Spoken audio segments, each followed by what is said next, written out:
Bismillahirrahmanirrahim. Assalamualaikum warahmatullahi wabarakatuh.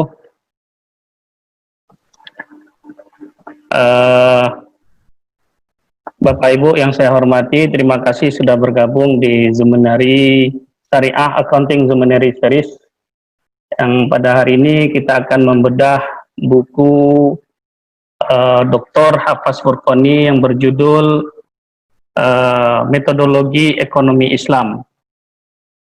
Dalam catatan saya, buku ini adalah buku berbahasa Indonesia pertama ya, yang mengkaji aspek filosofis dari metodologi ekonomi Islam. Banyak buku yang ditulis tentang ekonomi Islam, tapi pada umumnya kalau dijajar 10-10-nya hampir mirip semuanya. Nah, kalau Pak Hafaz kayaknya berusaha untuk out of the box, beliau tawarkan suatu perspektif yang barangkali sangat penting untuk kita pahami bersama, karena jika tidak, ekonomi Islam akan terjebak pada logika pragmatisme, kemudian hanya mengikuti arus neoliberalisme.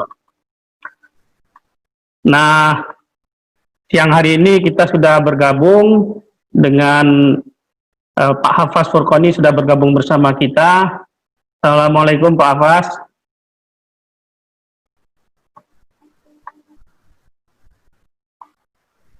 Assalamualaikum warahmatullahi wabarakatuh. Terima kasih Pak Adi undangannya. Beliau adalah alumni S2 dan S3 dari IIUM Malaysia.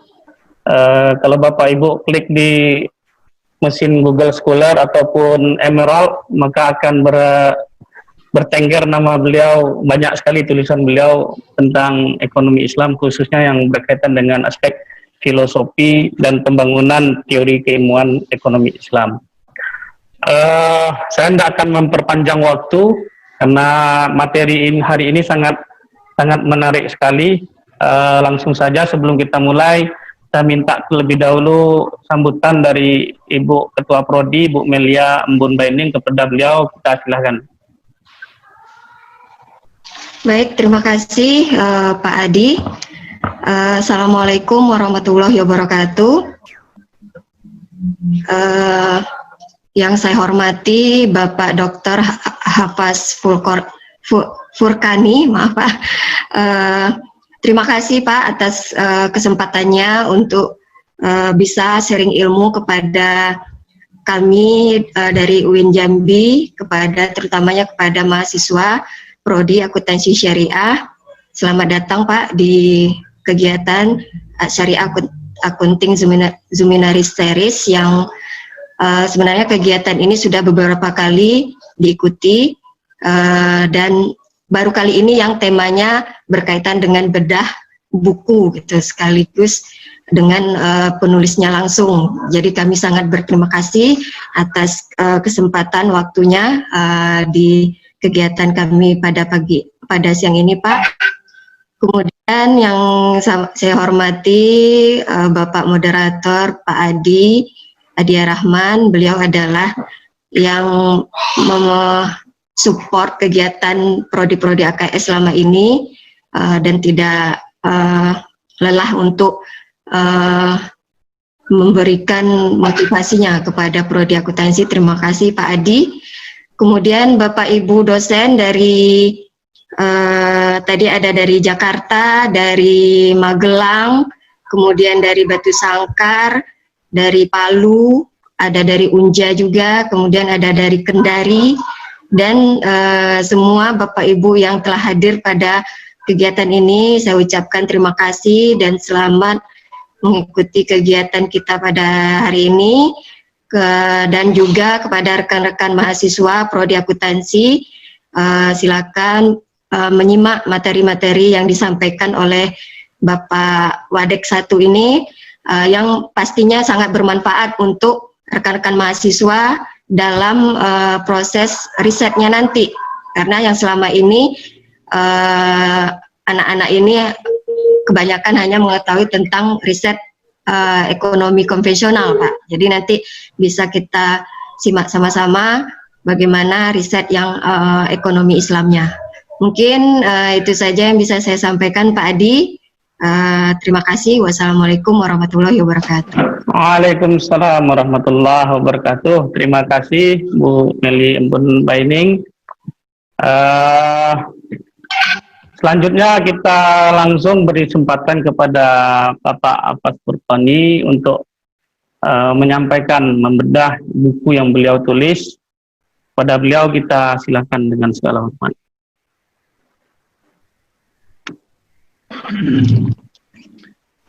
Baik, ya, kita mulai ya.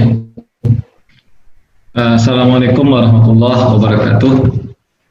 Alhamdulillah, kita bersyukur kepada Allah, kemudian selawat pada Nabi Muhammad SAW atas segala kesempatan yang senantiasa diberikan kepada kita, termasuk pada hari ini kita dapat sama-sama mengkaji metodologi ekonomi Islam ya. Nah, sebelumnya kami juga ingin mengucapkan terima kasih nih kepada Febi IN Jambi ya, atas undangannya, Pak Adi dan juga Bu Meli, terima kasih. Kita juga rencanakan nanti kalau bisa kegiatan-kegiatan berikutnya kita laksanakan bersama dengan Win Araniri, Bu, Banda Aceh. Ini kita akan membedah buku yang saya tulis pada tahun 2018 ya, metodologi ekonomi Islam. Nah, itu sudah ada di layarnya juga. Nah, ini bukunya, buku tipis yang memang sengaja saya buat tipis karena topiknya memang agak berat ya. Kita mengkaji tentang dimensi filosofis keilmuan ekonomi Islam. Nah, jadi tapi saya buat tipis karena ini dimaksudkan untuk mengantarkan saja kepada bagaimana kita melihat perspektif membangun disiplin ilmu ekonomi Islam secara metodologis ya, ataupun secara filsafat keilmuannya. Nah, setelah buku ini nanti ada buku berikutnya yang fokusnya itu tentang membangun teori ataupun melahirkan teori ekonomi Islam. Itu sudah diedit oleh Pak Adi. Insya Allah akan diterbitkan tidak beberapa lama lagi.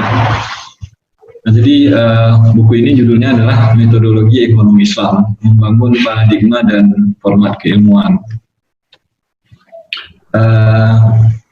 Kita lihat daftar isinya. Nah, buku ini ada 6 bab. Berikutnya slide berikutnya Pak Adi. Buku ini ada 6 bab. Bab yang pertama itu prolog membahas metodologi ekonomi Islam. Dan di sini di dalam bab ini kita melihat awal mula kemunculan ekonomi Islam ya. Apa yang menjadi isu waktu itu dan apa yang menjadi tujuan para ilmuwan waktu itu ya. Kemudian di bab kedua kita membahas worldview, epistemologi dan metodologi. Nah, ini adalah dimensi filsafat ilmu ekonomi Islam ya. Nah, biasanya setiap ilmu yang lahir itu selalu didahului dengan kajian-kajian filosofis keilmuannya ya. Nah, ini nanti kita akan coba lihat dimensi ontologinya dan dimensi epistemologi ya. Dan dimensi aksiologi tidak saya bahas, tapi insya Allah itu juga akan menjadi sebuah buku yang lain ya. Kemudian di bab ketiga itu metodologi ekonomi Islam, hakikat dan signifikansi. Nah, apa yang dimaksudkan dengan metodologi ekonomi Islam dan perbedaannya dengan metodologi ekonomi konvensional. Kemudian di bab keempat metodologi ekonomi Islam, klasifikasi dan tipologi pendekatan ilmiah. Nah, tentu para ilmuwan ketika melahirkan ekonomi Islam memiliki metodologi tersendiri ya. Nah, di sini saya coba cari, saya coba himpunkan metodologi pendekatan-pendekatan yang digunakan oleh para ilmuwan dalam membangun ilmu ekonomi Islam. Di bab kelima sumber ilmu dan teorisasi ekonomi Islam, dan bab keenam arah metodologi ekonomi Islam. Kira-kira secara ilmunya ekonomi Islam ini akan mengarah kemana? Nah, coba kita lihat satu persatu ya berikutnya. Nah, Pak Adi, slide seterusnya. Oke ya, ekonomi Islam, ekonomi Islam kontemporer ya, dia saya maksudkan di sini itu lahirnya kira-kira tahun 1970-an ya. Secara ini kalau kita berbicara mengenai disiplin keilmuan, bukan berarti bahwa sebelum 1970-an tidak ada ekonomi Islam. Ekonomi Islam sebelum 1970-an sudah ada. Bahkan kalau kita tarik garisnya itu bisa sampai ke zaman ilmuwan-ilmuwan klasik ya, yang menulis dalam kitab-kitab turas ya. Nah, seperti Ibnu Khaldun ya, Abu Yusuf, kemudian Abu Ubaid, Al-Maqrizi, semua sudah ada memiliki pemikiran-pemikiran tentang ekonomi syariah. Nah, tapi itu kan kemudian belum sempat menjadi sebuah disiplin ilmu, kemudian lenyap ketika peradaban Islam mundur ya. Nah, ketika kemudian peradaban dilanjutkan oleh peradaban Barat, mereka menyusun ilmu ekonomi. Nah, ekonomi Islam itu baru muncul kembali secara sistematis ya, pembahasannya itu pada tahun 1970-an. Nah, ini berbarengan dengan gerakan di dunia Muslim kontemporer waktu itu, yaitu gerakan kebangkitan kembali Islam ya, ataupun An-Nahdah Al-Islamiyah ataupun Asy-Syahwah Al-Islamiyah ya. Ada Islamic Reawakening istilahnya begitu. Nah, tahun 1970-an kita melihat muncul semangat di kalangan ilmuwan Islam untuk melakukan Islamization of knowledge ya, ataupun Islamisasi ilmu pengetahuan. Nah, itu puncaknya tahun 1976 ketika para ilmuwan yang concernnya di bidang ekonomi bertemu di Mekah dalam konferensi ekonomi Islam ya, di Mekah. Nah, di situ sebuah kesepakatan bersama muncul, dan juga di antara rekomendasinya adalah perlunya untuk menyusun kembali ilmu ekonomi yang sesuai dengan perspektif Islam, dan ilmu tersebut harus diajarkan di setiap universitas-universitas di negara-negara Muslim. Nah, jadi karena itu gerakan sistematisasi yang lebih terarah dan lebih tersistematis itu baru ada tahun 1970-an. Nah, yang menjadi tujuan adalah yang pertama, para ilmuwan ini menganggap bahwa ilmu ekonomi konvensional ini harus dicurigai ya, dikritisi kembali karena beberapa perkara. Yang pertama adalah ilmu ini sebenarnya, ilmu ekonomi ini ilmu yang tidak netral ya, karena sudah dimasuki oleh nilai-nilai Barat ya. Nah, jadi karena itu langkah yang pertama adalah melakukan pemisahan nilai-nilai Barat yang ditemukan di dalam ilmu ekonomi. Nah, ini istilahnya the westernization ya. Kemudian ilmu ekonomi yang berkembang dalam peradaban Barat itu sama juga dengan ilmu-ilmu lainnya ya. Itu muncul dari rahim sebuah peradaban yang menganggap agama ini tidak boleh memasuki ranah-ranah publik ya, termasuk tidak boleh memasuki ranah ilmiah. Nah, karena nilai-nilai agama, ajaran-ajaran agama ini dianggap sebagai sebuah dogma ataupun doktrin yang non-science ya, yang tidak ilmiah. Nah, jadi ada semangat sekularisasi ilmu. Nah, karena itu Islamisasi ilmu pengetahuan bertujuan untuk memisahkan ini, melakukan desekularisasi ya. Nah, jadi ada dua tadi, yang pertama dewesternisasi dan yang kedua desekularisasi ini. Baru yang berikutnya, para ilmuwan coba memasukkan perspektif Islam dalam ilmu ekonomi ini. Nah, inilah yang disebut sebagai Islamisasi ya. Tapi sebenarnya Islamisasi ini ada dua. Yang pertama kita pisahkan dulu, kita keluarkan ide-ide Barat ataupun ide-ide sekuler di dalam ilmu pengetahuan, kemudian baru memasukkannya dengan perspektif Islam. Ya, berikutnya. Nah, ya, lalu pertanyaannya adalah bagaimana kita melakukan itu? Nah, jadi nanti di sini kita melihat cara-cara yang dilakukan oleh para ilmuwan, dan ternyata cara-cara yang mereka lakukan berbeda-beda ya. Tapi yang paling penting, kalau kita berbicara mengenai ilmu ekonomi ini, ilmu ekonomi itu ada dua dimensi ya. Yang pertama adalah dimensi substansi keilmuan. Nah, dimensi substansi keilmuan ini itu adalah body of knowledge yang ada saat ini ya. Kalau kita buka ilmu ekonomi, kita dapati ada ilmu ekonomi makro, kemudian ada ilmu ekonomi mikro dengan kajian-kajiannya. Nah, ini substansi ilmu ekonomi. Kemudian ada dimensi formalnya ataupun dimensi metodologis yang digunakan dalam membangun ilmu tadi. Nah, body of knowledge ini itu dikembangkan dengan menggunakan metodologi ilmiah. Nah, jadi yang coba dikritik ataupun yang coba dijawab dalam buku saya ini adalah dimensi yang kedua, yaitu dimensi metodologis ya. Bagaimana kita melakukan islamisasi ilmu dan bagaimana kita membangun ilmu ekonomi Islam. Nah, saat ini ternyata para ilmuwan itu lebih cenderung untuk mengkaji dimensi yang pertama, dimensi substansi ilmu ekonomi ya. Jadi substansi ini adalah isi daripada ilmu ekonomi ataupun body of knowledge ilmu ekonomi. Nah, kritik yang ada itu jarang mengkritik metodologi ekonomi konvensional. Ya. Mungkin kita beranggapan bahwa metodologi ini kan sekedar alat ya, dan alat itu netral. Nah, karena itu kajian-kajian yang mengkritik metodologi ekonomi konvensional ini sangat sedikit yang kita temui dalam literatur. Kebanyakan kita langsung mengkritik substansi ilmu, body of knowledge ilmunya. Kita mengkritik misalnya teori utility, ya, kita mengkritik kelangkaan. Nah, itu sebenarnya adalah substansi ilmu ya. Nah, tanpa melakukan yang kedua, tanpa kita mengkritik terlebih dahulu metodologi ekonomi konvensional, kesannya adalah yang terlahir menjadi substansi ilmu ekonomi Islam itu nantinya adalah apologetik sifatnya, terkesan dipaksakan, tidak mempunyai landasan ilmiah yang kuat. Nah, ini kekhawatiran kita. Karena itu perlu adanya kesadaran metodologis, ya, kesadaran yang sifatnya paradigmatik di kalangan ilmuwan. Kita harus lebih dahulu membangun fondasi ilmu dulu.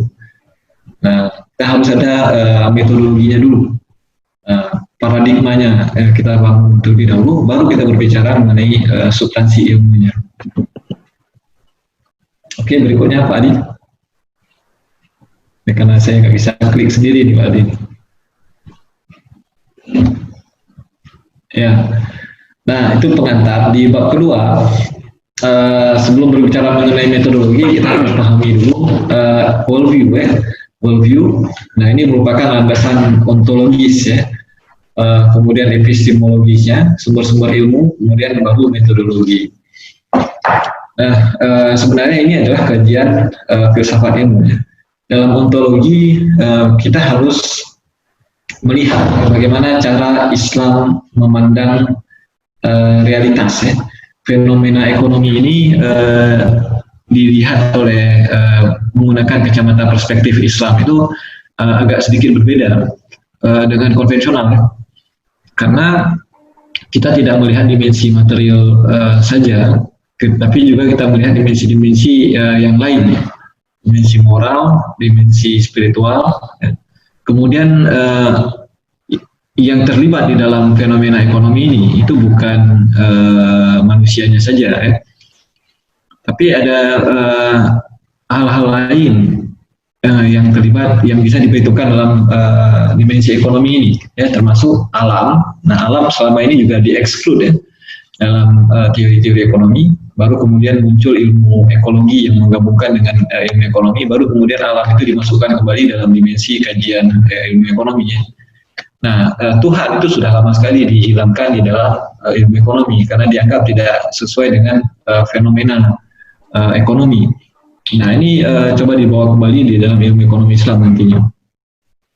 Nah, kemudian epistemologi. Nah, epistemologi ini kita mengkaji sumber-sumber ilmu yang dapat digunakan dalam membangun konsep dan teori ekonomi Islam. Nah, di sini juga ada perbedaan dengan konvensional karena epistemologi kita itu melihat sumber ilmu ini beragam, ya. Tidak terbatas pada hal-hal yang bisa kita lihat dan kita rasakan secara empiris ataupun secara positifis ya dan kita buktikan, tapi juga hal-hal yang tidak bisa kita rasakan, yang abstrak ya. Seperti moral itu tidak bisa dilihat mungkin, kemudian dimensi spiritual ya, wahyu. Nah, ini ajaran-ajaran agama yang selama ini juga hilang, dianggap tidak relevan ya dalam ilmu ekonomi, dalam epistemologi barat. Kemudian dimensi nilai dan orientasi praksis ilmu ekonomi Islam aksiologi.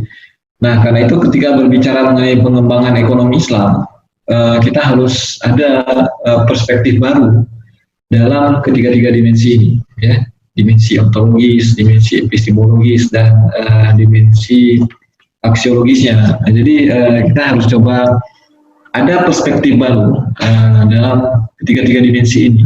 Baru ilmu ekonomi Islam ini dianggap sebagai sebuah ilmu yang kredibel ya, tidak dipandang sebelah mata.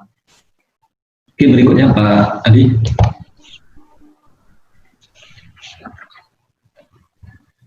Nah, di dalam ontologi yang kita lakukan adalah sebenarnya dewesternisasi ya. Nah, kenapa dewesternisasi ini? Artinya kita mencoba memisahkan ataupun mencoba mengeluarkan kacamata barat di dalam ilmu ekonomi ini. Nah, ilmu itu bukan saja ilmu ekonomi, yaitu berkembang dalam konteks-konteks tertentu ya. Ada lingkungan yang membentuk cara berpikir para ilmuwan. Kemudian dengan itu mereka melahirkan teori-teori, dan teori-teori ini nanti kemudian berkembang menjadi body of knowledge ya. Nah, ilmu ekonomi ini lahir dalam konteks masyarakat kapitalis. Itu dikatakan oleh Joseph Schumpeter sendiri ya. Jadi ada kapitalis society setting yang mana para ilmuwan waktu itu hidup dalam lingkungan kapitalisme itu dan masyarakat industri kapitalis, sehingga akhirnya teori-teori yang mereka munculkan itu adalah untuk mendukung jalannya sebuah masyarakat kapitalisme. Nah, ini yang kurang disadari ketika kita mengkaji ilmu ekonomi. Kita menganggap bahwa masyarakat kita itu sama dengan masyarakat kapitalisme barat.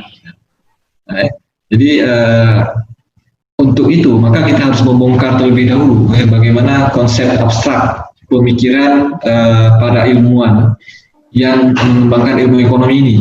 Nah, jadi kita harus belajar sejarah pemikiran ekonomi terlebih dahulu nih, ya, untuk mengetahui bagaimana sebuah gagasan itu lahir. Nah, kemudian baru di berikutnya adalah kita melihat bagaimana hubungan di antara berbagai realitas ataupun variabel yang ada. Karena model ekonomi ini kan sebuah imajinasi yang dikembangkan oleh ilmuwan ya. Dan mereka mengimajinasikan masyarakatnya, kemudian membangun model teori ekonomi.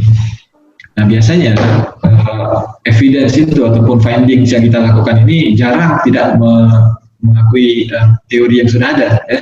Biasanya kita akan membenarkan teori yang ada, termasuk ketika teori itu kita aplikasikan di dalam konteks masyarakat muslim. Nah, kita cenderung untuk membenarkan, mensupport teori yang ada, dan cenderung menolak tidak menolak teori yang ada. Nah, karena itu kita perlu merefresh kembali cara pandang kita untuk keluar dari konteks kacamata barat ini. Nah, untuk itu maka Hakim Alatas mengatakan worldview kita harus berubah. Jadi worldview ini bukan cara kita melihat realitas, ya, tetapi sebenarnya adalah cara kita melihat yang wujud. Ru'yatul Islam lil wujud, bukan nazratul Islam lil kauni ya. Nah, yang wujud ini dalam perspektif Islam kan bukan sekedar manusia, bukan sekedar manusia, tapi ada juga alamnya, kemudian ada Tuhannya.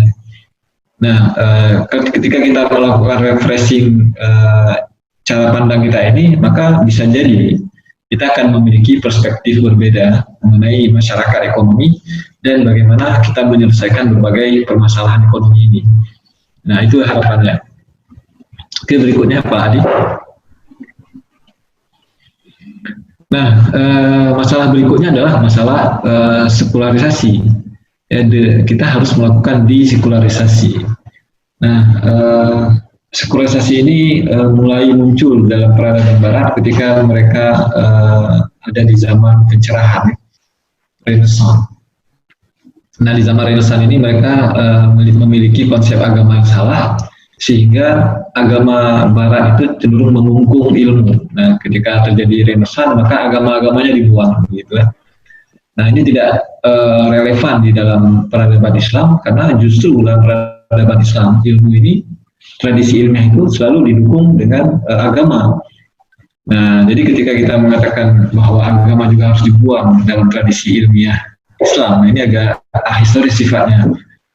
Nah, karena itu justru dalam pengembangan ilmu ekonomi Islam ini, kita harus balik kembali ke agama, kemudian melihat apa yang menjadi dasar doktrin Islam tentang ekonomi ini.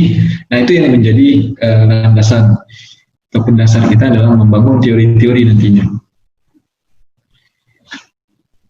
Ya, nah karena itu maka sekularisasi ini sifatnya dia memisahkan antara yang apa yang sifatnya duniawi dengan ukhrawi, ya, yang sifatnya agamawi itu juga dipisahkan. Dalam ekonomi Islam, dalam epistemologi Islam justru kita menyatukan antara dimensi doktrin agama, kemudian dimensi praktis, ya, dimensi realita praktis itu kita satukan, antara yang idealisme dengan fakta, antara nilai-nilai dengan realitas itu disatukan, ya, dalam sebuah metodologi yang nanti akan kita bahas. Oke, baik, Pak Adi berikutnya. Nah ini di bab ketiga, ya. Oke, bab ketiga kita melihat hakikat dan signifikansi metodologi ekonomi Islam. Nah, sebelum berbicara lebih jauh, kita harus pahami dulu apa itu metodologi, ya. Nah, metodologi ini sebenarnya bukan kajian mengenai metode ataupun teknik, proses dan prosedur. Nah, kalau kita buka buku metodologi, kebanyakan yang kita bahas adalah tentang teknik-teknik ini, ya. Bagaimana proses-proses dilakukan ataupun prosedur ilmiah. Nah, sebenarnya diskursus metodologi itu kita mengkaji sesuatu yang sifatnya mendasar sebelum teknik-teknik itu lahir, sebelum prosedur itu lahir. Nah, metodologi kita mengkaji bagaimana kita bisa memberikan justifikasi ilmiah terhadap ide yang kita bangun.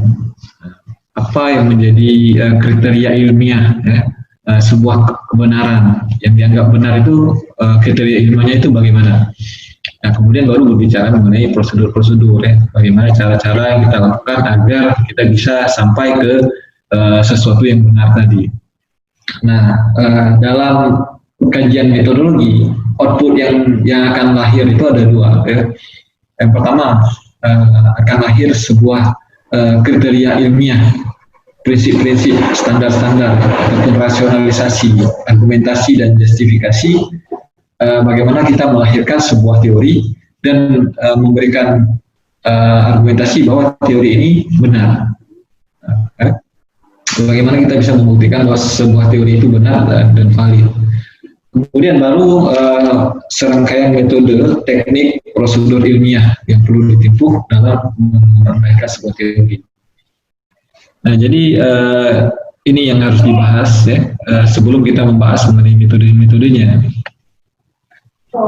Nah, yang menjadi PR kita adalah apa yang dikemukakan oleh Alatas, ya, yaitu bagaimana kita bisa menghasilkan metodologi yang tepat, kerangka dan kriteria ilmiah yang sesuai dalam melahirkan teori sesuai dengan epistemologi Islam, sehingga pengetahuan yang benar dapat dihasilkan. Dan apa yang disebut sebagai pengetahuan yang rusak ataupun corrupted knowledge seperti yang diproduksi dalam tradisi ilmiah Barat akibat proses sekularisasi, reduksi dan mekanisasi pengetahuan dapat dihindari dalam ekonomi Islam. Nah, ya, jadi ini catatan yang dikemukakan oleh Nakib Alatas, ya. Ada PR di sini. Nah, PR-nya adalah metodologi apa yang harus kita bangun untuk bisa melahirkan sebuah ilmu yang benar.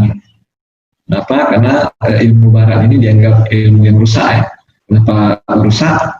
Karena teori itu dibangun melalui proses sekularisasi melalui proses reduksi ya. Nah, di reduksi ini kita sudah mereduksi dimensi material saja yang menjadi objek kajiannya. Kemudian ada mekanisasi pengetahuan. Nah, di mekanisasi ini, model-model matematis ini juga banyak dimensi-dimensi yang hilang. Karena itu teori ekonomi konvensional ini dikritik oleh ilmuwan mereka sendiri sebagai tidak real ya, tidak mencerminkan realita yang komprehensif. Nah, Amartya Sen sendiri itu mengkritik teori ekonomi barat ya, karena banyak dimensi-dimensi yang hilang. Nah, dimensi kemiskinan, dimensi kesejahteraan sosial itu tidak masuk dalam teori-teori ekonomi barat. Nah, jadi mereka sendiri sudah menyadari kekurangan itu. Nah, seharusnya kita ilmuwan Islam juga menyadari itu dan tidak terjebak dalam perangkap teori barat ketika melakukan Islamisasi ilmu ekonomi ataupun ketika mengembangkan ilmu ekonomi Islam ini. Berikutnya Pak Adi.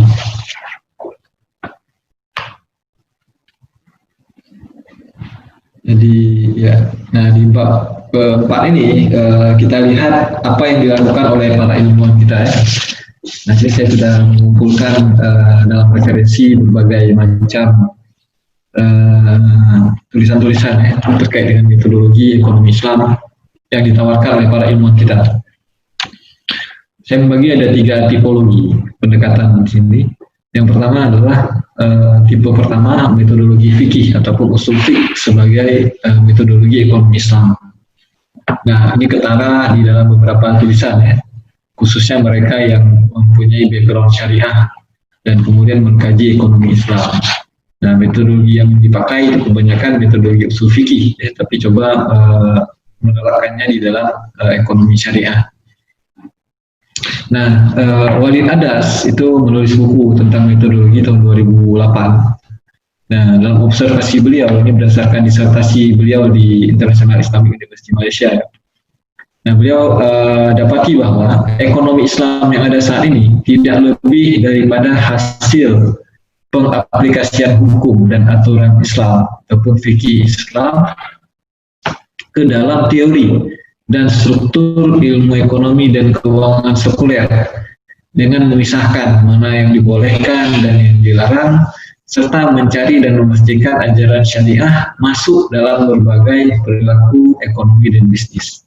Nah, kemudian yang cintas bahkan ini seorang ilmuwan Turki pada tahun 1987 sudah mengatakan ekonomi Islam tidak lain adalah sebuah ilmu versi baru fikih muamalah. Kenapa? Karena memang kalau kita buka buku ekonomi Islam juga kajiannya kok sama dengan kajian fikih muamalah, jadi ke halal-haramnya. Kemudian kalau berbicara mengenai konsumsi yang terlarang, konsumsi yang dibolehkan. Nah, analisa ekonominya di mana? Nah, karena itu orang Barat juga yang membaca literatur ekonomi Islam mungkin akan berpikiran yang sama. Ini ekonomi Islam ini sama seperti fikih muamalah, tapi versi baru. Kalau fikih muamalah klasik kan berbicara kontra-kontra ya. Nah, fikih muamalah versi baru mungkin ekonomi Islam ini bicara mana yang halal dan haram diproduksi, dikonsumsi, didistribusi. Nah, berikutnya Pak Adi. Ya, berikutnya tipe yang kedua. Nah, tipe yang kedua ini adalah pluralisme metodologi dalam ekonomi Islam ya. Nah, pluralisme metodologi ini dibawa oleh para ilmuwan. Ini dibawa oleh para ilmuwan yang mempunyai background ekonomi konvensional ya. Seperti misalnya Siddiqui, Umar Chapra, kemudian Manan ya, Fahim Khan. Mereka ini umumnya background mereka adalah ekonomi konvensional ya. Mereka di training dalam ekonomi konvensional S1, S2, S3-nya. Nah, pendekatan mereka bagaimana? Pendekatan mereka adalah dengan mempertahankan metodologi konvensional yang sudah ada, tapi pada saat yang sama juga menerima berbagai metodologi-metodologi yang ada di dalam tradisi ilmiah Islam. Nah, karena itu disebut sebagai pluralisme metodologi. Pluralisme metodologi. Siddiqui misalnya mengatakan begini, tradisi Islam dalam bidang ekonomi selalu bebas dari berbagai bentuk formalisme dan lebih menekankan kepada makna dan tujuan. dengan metodologi yang fleksibel dan terbuka kepada berbagai bentuk kontribusi positif yang dapat mewujudkan visi Islam dalam kehidupan. Nah, dengan kata lain, sebenarnya di sini para ilmuwan terbuka saja untuk menerima berbagai metodologi. Silahkan selama itu dianggap relevan dengan ilmu ekonomi Islam ini dan dapat mewujudkan tujuan-tujuan ekonomi Islam. Yahudin Sardar kemudian mengatakan, ilmuwan Muslim tidak percaya kepada satu metode penalaran saja, tapi menggunakan berbagai metode yang sesuai dengan objek kajian. Mereka menentukan metode khusus atau beberapa metode tertentu dalam setiap disiplin ilmu. Metode-metode tersebut tidak dianggap saling bertentangan ataupun kontradiktori, tetapi saling melengkapi, komplementari. Nah, Ziyuddin Sardar sini mengatakan bahwa justru sejak dahulu lagi ilmuwan-ilmuwan kita itu pendekatannya itu sangat fleksibel. Metode yang mereka pakai juga sangat beragam ya. Sesuai dengan objek kajian. Yang penting metode itu saling melengkapi. Nah, demikian ya. Berikutnya. Karena itu mungkin berikutnya Pak Adi ya, karena itu mungkin para ilmuwan kita juga menggunakan pendekatan yang sama ya. Nah, tetapi saya mencatat di sini ada beberapa catatan. Kalau kita ingin memakai pluralisme metodologi tadi, ya, ada beberapa catatan di sini. Nah, yang pertama, pluralisme metodologi ini juga berkembang dalam tradisi ilmiah Barat. Nah, mereka saat ini sudah sadar bahwa metodologi positivis yang saat ini dominan dalam ilmu ekonomi dianggap tidak cukup untuk mencapai kebenaran yang komprehensif. Karena itu berbagai metodologi yang perlu diperkenalkan. Nah, ya. Tetapi pertanyaan kita adalah apakah ketika mereka mengajukan metodologi pluralisme ini, apakah mereka juga menganggap bahwa agama dianggap sebagai sebuah sumber ilmu dan metodologi-metodologi yang sesuai dengan Islam ini apakah juga bisa dianggap sebagai metodologi ilmiah yang diintegrasikan di dalam ranah ilmiah?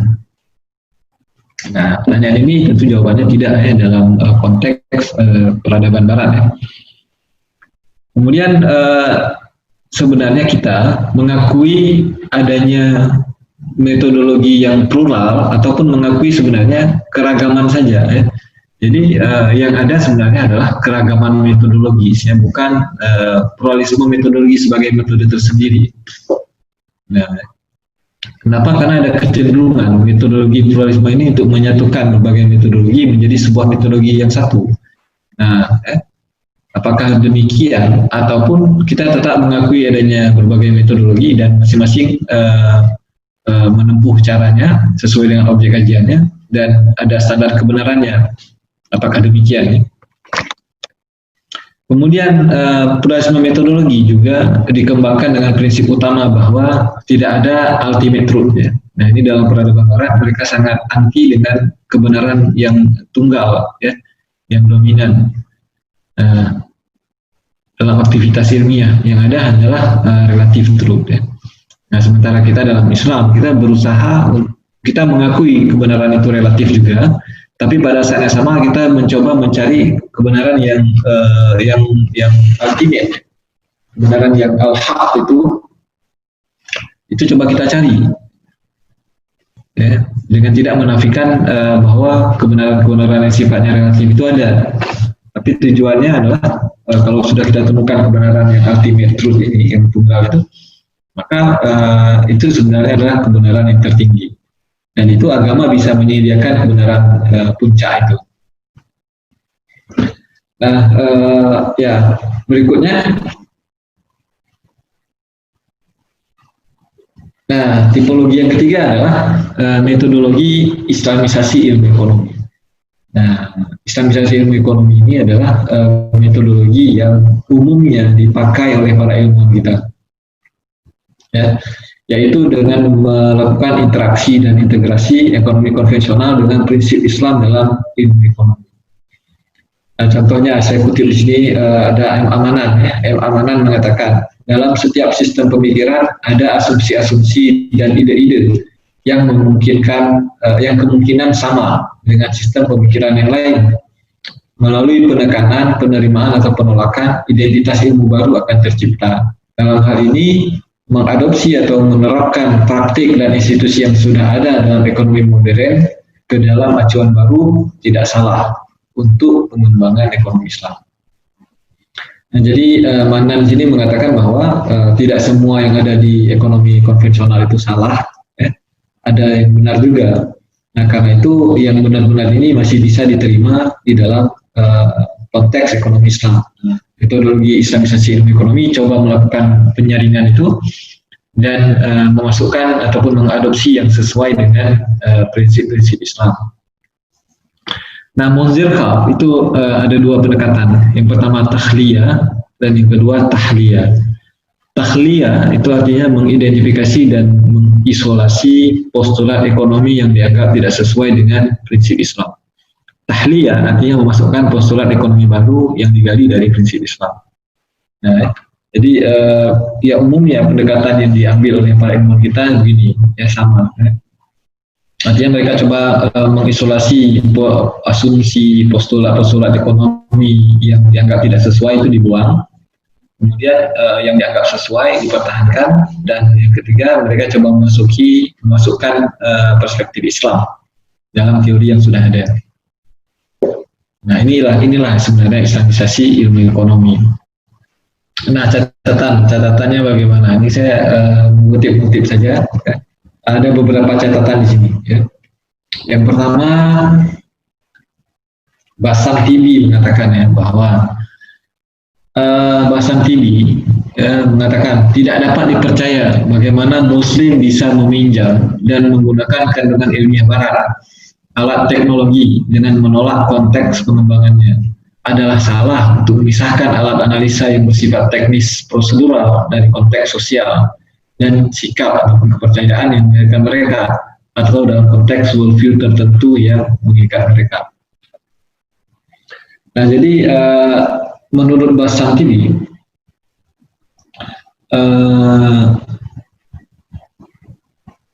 awareness ataupun kesadaran perlu dibangun terlebih dahulu bahwa alat analisa ini itu dikembangkan dengan konteks masyarakat tertentu, ya, untuk mencapai tujuan tertentu. Nah, dalam hal ini adalah tujuannya positivisme, ya. Nah, itu harus ada muncul dulu dalam pemikiran ilmuwan ekonomi Islam, ya, sebelum menggunakan alat-alat tadi, ya, sehingga tidak terjebak di dalam pandangan bahwa kebenaran yang mutlak itu adalah kebenaran yang empiris saja. Nah, selain tidak bisa dibuktikan secara empiris, maka kita tolak, tidak dianggap sebagai kebenaran. Nah, ini kita harus berhati-hati di sini. Hausman mengatakan, nah, Hausman ini adalah ilmuwan Barat yang banyak menulis tentang buku-buku metodologi, ya. Nah, teknik, prosedur, dan metodologi ilmiah bukan sekedar alat analisa yang netral karena dibimbing oleh visi besar dalam seluruh misi teoritisasinya, woven by a coherent vision of its overall theoretical mission. Nah, jadi ilmuwan Barat sendiri sudah mengatakan bahwa teknik-teknik itu berkembang karena didorong oleh misi-misi tertentu. Nah, ini terlebih dahulu yang harus kita cek, ya. Nah, Alatas ini bukan Nakib Alatas, ya, tapi Said Farid Alatas. Ya, Said Farid Alatas ini juga banyak mengkritik teori-teori Barat, ya. Alatas ini mengatakan perkembangan literatur ekonomi Islam, khususnya kajian empirik yang mendominasi pembahasan ekonomi Islam sebagai neoclassical guise, nah, ya, lebih beraroma neoklasik, yang hanya menggantikan istilah Islam dengan istilah neoklasik dan mempertahankan asumsi prosedur ilmiah dan pendekatan analisa ala neoklasik. Nah, jadi Alatas mengkhawatirkan di sini justru kita akan membawa paradigma neoklasik itu ke dalam ekonomi Islam, sehingga nanti yang muncul adalah itu dikatakan oleh Said Wali Reza Nasr, Islamic Neoclassical Economy, bukan Islamic Economics, ya. Jadi yang muncul nanti adalah Neoclassical Ekonomi Islam. Nah, sebagai ataupun sub-branch of Islamic Neoclassical Economy, ya, bukan Islamic Economy yang independen. Nah, dari Islamisasi ilmu ekonomi ini berikutnya, kalau kita sepakat dengan Islamisasi ilmu ekonomi ya, maka kita harus melakukan Islamisasi yang benar. Nah, jadi cara Islamisasi ini harus benar. Cara yang benar bagaimana? Cara yang benar adalah yang pertama kita harus memiliki landasan filosofis terlebih dahulu. Ini yang dikatakan di atas ya. Jadi filsafat ilmunya dulu harus dipahami. Itu berangkat dari dasar worldview Islam. Ya. Beliau mengatakan sasaran Islamisasi ilmu ekonomi seharusnya memberi perhatian kepada aspek fondasi filsafat dan kerangka epistemologi yang mendasari ilmu ekonomi konvensional dengan memberikan kritik dan menawarkan jawaban Islam atas kelemahan fondasi filsafat dan bangunan keilmuan konvensional tersebut. Nah, jadi Islamisasi ilmu ekonomi ini berangkat dari filsafat. Kita tidak berangkat dari body of knowledge ataupun dari substansi ilmu. Misalnya kita ingin mengkritik teori konsumsi barat. Nah, kita tidak mengkritiknya dari isi teori konsumsi barat itu, tapi kita mengkritiknya terlebih dahulu dari apa yang mendasari filsafat, latar belakang, konsep teori barat tadi, teori konsumsi tadi. Nah, sehingga nanti kalau berangkat dari sana, dari filsafat Islam, dari filosofi Islam ini, sudah bisa dipastikan teori konsumsi kita akan berbeda. Kemudian Al-Faruqi, Naqib Al-Faruqi mengatakan adalah kreatif sintesis. Istilah beliau kreatif sintesis. Jadi tugas kita bukan asal-asal comot ya, yang ini konvensional, ini Islam, kemudian kita gabungkan, bukan demikian ya. Tapi harus ada kreatif sintesis. Nah, tugas untuk melakukan integrasi bukanlah sekedar mencampur adukkan ilmu Islam klasik dan ilmu pengetahuan modern, tapi ia seharusnya bersifat reorientasi yang sistemik dan restrukturisasi keseluruhan objek pengetahuan manusia sesuai dengan kriteria dan kategori ilmiah baru yang diambil dari dan berdasarkan pandangan hidup Islam. Nah, mungkin Al-Faruqi di sini sudah memprediksi ya, Islamisasi ilmu ekonomi yang akan terjadi nantinya, termasuk Islamisasi ilmu yang lain, itu para ilmuwan cenderung sikapnya instan, pragmatis, ingin cepat. Ya. Jadi asal-asal penggabungan antara kedua tradisi ilmiah Barat dan Islam, sehingga akhirnya tidak menjadi sesuatu yang solid bangunan ilmunya. Ya, ini sudah diingatkan oleh Al-Faruqi pada tahun 1987. Oke, berikutnya. Nah, kemudian Ziauddin sadar, nah ketika kita melakukan Islamisasi ilmu ekonomi ini, harus ada dalam misi kita itu paradigm shift, ya, untuk memutar balik paradigma yang ada. Jadi tujuannya bukan membenarkan paradigma yang sudah ada, tapi harus menggantikan paradigma yang ada. Kenapa? Karena kalau kita berangkat dari landasan filsafat, sudah pasti kita temukan kesalahan dalam filosofi ekonomi Barat itu. Nah, karena itu di tahap ketiga ini tujuannya adalah membangun paradigma ilmu baru. Nah, kita harus mengembangkan paradigma alternatif untuk ilmu sosial dan ilmu alam dengan menggunakan epistemologi Islam untuk menggagas dan membentuk disiplin ilmu sesuai dengan kebutuhan masyarakat muslim kontemporer.